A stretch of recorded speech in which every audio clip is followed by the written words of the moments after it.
कभी रात में खुले आसमान को देखा है? उन अनगिनत टिमटिमाते तारों को देखकर क्या कभी ये ख्याल आया है कि इस अंतहीन फैलाव के बारे में हम कितना कम जानते हैं? आज हम ब्रह्मांड के कुछ ऐसे ही सबसे गहरे, सबसे बड़े रहस्यों की एक यात्रा पर निकलने वाले हैं। ये वो पहेलियां हैं जो बड़े बड़े वैज्ञानिकों को भी आज तक उलझाए हुए हैं। तो चलिए शुरुआत करते हैं ब्रह्मांड की रेसिपी से। ये तारे, ये ग्रह, आकाश गंगाएं और वो हर चीज जिसे हम देख सकते हैं, जानते हैं, वो सब मिलकर ब्रह्मांड का सिर्फ 15% हिस्सा बनाती हैं। है ना ये चौंकाने वाली बात? तो फिर बाकी का ये जो विशाल 85% हिस्सा है, वो आखिर है क्या? और यहीं से शुरू होता है हमारा पहला बड़ा रहस्य। आइए इस अनदेखे अदृश्य ब्रह्मांड में जरा और गहराई से उतरते हैं। हम उस चीज की खोज करेंगे जो है तो हर जगह, लेकिन हमारी नजरों से पूरी तरह गायब है। जरा सोचिए, हमारे चारों तरफ हर जगह कुछ ऐसा है जिसे हम देख तो नहीं सकते, लेकिन उसका असर हर चीज पर है। एक ऐसी अनदेखी ताकत जिसका वजूद पूरे ब्रह्मांड में महसूस किया जा सकता है। वैज्ञानिक इसे नाम देते हैं डार्क मैटर। इसे आप एक तरह का ब्रह्मांडीय गोंद समझ सकते हैं, जो पूरी आकाश गंगाओं को बिखरने से रोके हुए है। अगर ये ना होता तो शायद तारे कब के अंतरिक्ष में इधर उधर बिखर गए होते। हम जानते हैं कि ये मौजूद है, इसका असर देखते हैं, पर असल में ये है क्या? ये आज भी विज्ञान के लिए एक बहुत बड़ी पहेली है। अच्छा, एक अदृश्य पदार्थ के रहस्य से आगे बढ़कर अब हम ब्रह्मांड के सबसे खतरनाक, सबसे विनाशकारी दैत्यों की तरफ चलते हैं, यानी ब्लैक होल्स। वो जगह हैं जहां आकर फिजिक्स के सारे नियम दम तोड़ देते हैं। ये एक ऐसा सवाल है जो सदियों से इंसानों को परेशान करता आया है कि आखिर एक ब्लैक होल के अंदर होता क्या है? क्या होता होगा अगर कोई चीज उसमें गिर जाए? देखिए, ब्लैक होल का जो गुरुत्वाकर्षण खिंचाव है वो इतना ज्यादा शक्तिशाली है कि उससे कुछ भी नहीं बच सकता। एक बार कोई चीज उसके इवेंट होराइजन को पार कर ले, मतलब वो पॉइंट जहां से वापसी नामुमकिन है, तो समझिए वो हमेशा के लिए खो गई। यहाँ तक कि रोशनी, लाइट भी वहां से बाहर नहीं आ सकती। और अगर कोई चीज उसके बहुत करीब चली जाए तो उसे एक बड़ी ही अजीब प्रक्रिया से गुजरना पड़ेगा, जिसे स्पैगेटिफिकेशन कहते हैं। सोचिए जरा, किसी भी चीज का खिंचकर एक नूडल जैसा बन जाना और तब तक खिंचते रहना जब तक कि वो अपने एटम्स में न टूट जाए।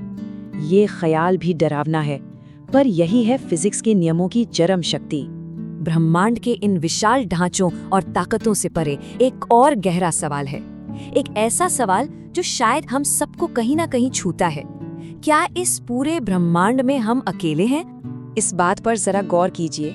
हमारे देखे जा सकने वाले ब्रह्मांड में 200 अरब से भी ज्यादा आकाश गंगाएं हैं। ये एक ऐसी संख्या है जिसकी हम ठीक से कल्पना भी नहीं कर सकते।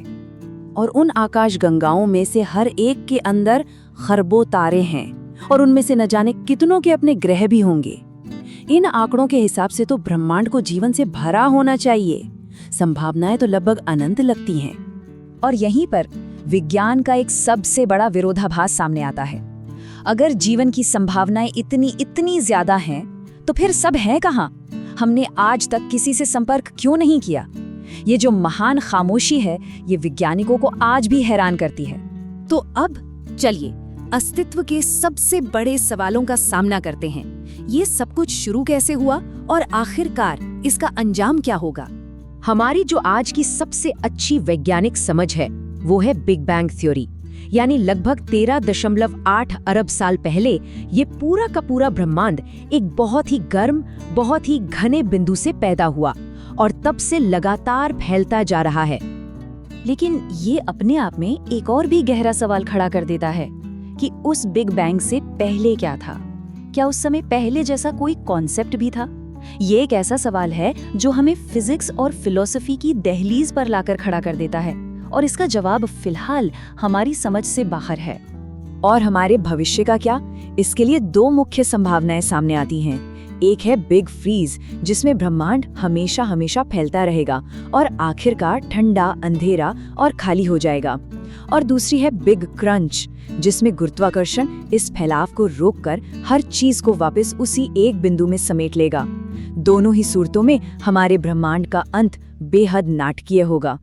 इन सारे ब्रह्मांडीय रहस्यों के सामने छोटा महसूस करना बहुत स्वाभाविक है। इस विशाल ब्रह्मांडीय महासागर में हम धूल के एक कण से ज्यादा कुछ नहीं है। लेकिन इसे समझने की जो हमारी इच्छा है, जो हमारी जिज्ञासा है, वो भी तो इस ब्रह्मांड जितनी ही विशाल है। और यही इंसानियत की सबसे बड़ी ताकत है।